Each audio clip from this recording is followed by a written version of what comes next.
आप सभी का दिव्य आराधना चैनल में बहुत बहुत स्वागत है। आजकल मैं श्रीमद् भागवत गीता के श्लोकों की सरल और आसान शब्दों में व्याख्या कर रही हूँ। हमारे सनातन धर्म के अनुसार वैसे तो बहुत सारे धर्म ग्रंथ हैं, उन सब का अध्ययन करना, पठन पाठन करना इतना आसान नहीं है।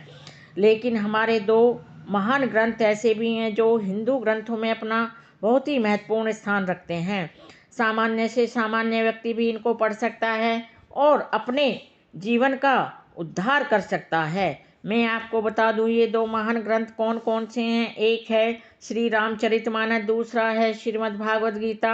ये दोनों ग्रंथ सनातन धर्म में अपना विशेष महत्व रखते हैं। आजकल मैं श्रीमद् भागवत गीता के श्लोकों की सरल और आसान शब्दों में व्याख्या कर रही हूँ। अब तक मैंने श्रीमद् भागवत गीता की भूमिका की, उसका पहला अध्याय जिसका नाम है कुरुक्षेत्र में युद्ध स्थल में सैन्य निरीक्षण, और दूसरा अध्याय गीता का सार, इन तीनों के श्लोकों की मैं सरल और आसान शब्दों में व्याख्या कर चुकी हूँ। मुझे पूर्ण विश्वास है कि आप सभी ने इनको अवश्य श्रवण किया होगा और इसका लाभ उठाया होगा। अब आगे मैं श्रीमद् भागवत गीता का तीसरा अध्याय जिसका नाम है कर्मयोग, जो गीता का बहुत ही महत्वपूर्ण अध्याय माना जाता है, क्योंकि हमारे जीवन में कर्म को बहुत ही महत्वपूर्ण माना गया है।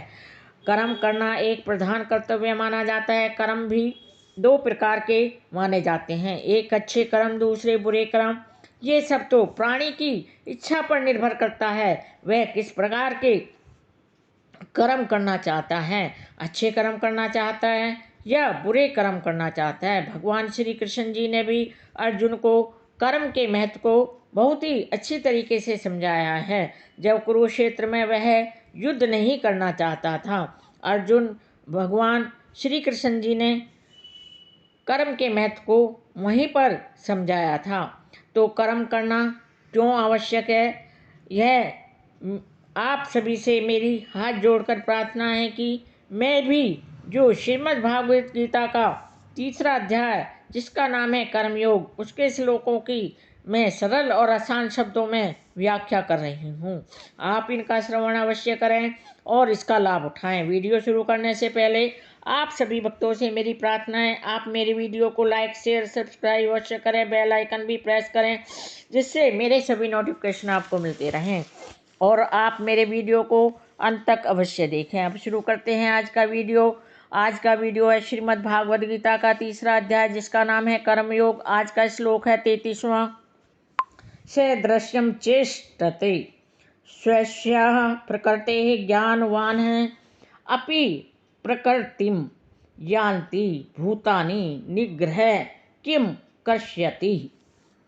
भगवान श्री कृष्ण जी अर्जुन से कहते हैं, जो ज्ञानी पुरुष होते हैं, ज्ञानी मानव होते हैं, वे भी अपनी प्रकृति के अनुसार ही कार्य करते हैं, क्योंकि सभी प्राणी तीनों गुणों से प्राप्त अपनी प्रकृति का ही अनुसरण करते हैं।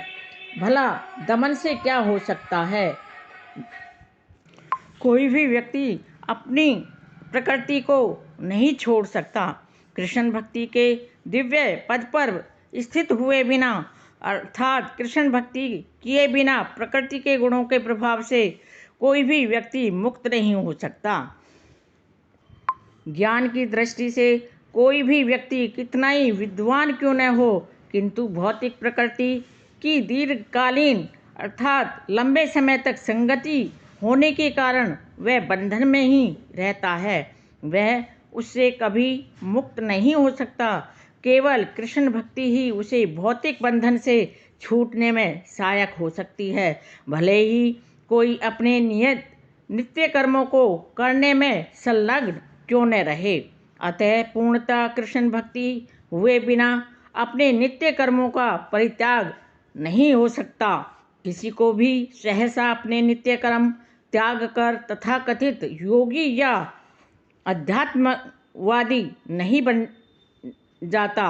अच्छा तो यही होगा कि अपनी यथास्थिति में ही रहकर भगवान का नाम लेकर श्रेष्ठ प्रशिक्षण के अंतर्गत भगवान की भक्ति, कृष्ण भक्ति प्राप्त करने का प्रयत्न करना चाहिए। इस प्रकार कृष्ण की माया के बंधन से व्यक्ति मुक्त हो सकता है। यह थी मेरे 33वें श्लोक की सरल और आसान शब्दों में संपूर्ण जानकारी। मेरे वीडियो में अंत तक बने रहने के लिए आप सभी का कोटि कोटि धन्यवाद। नमस्कार।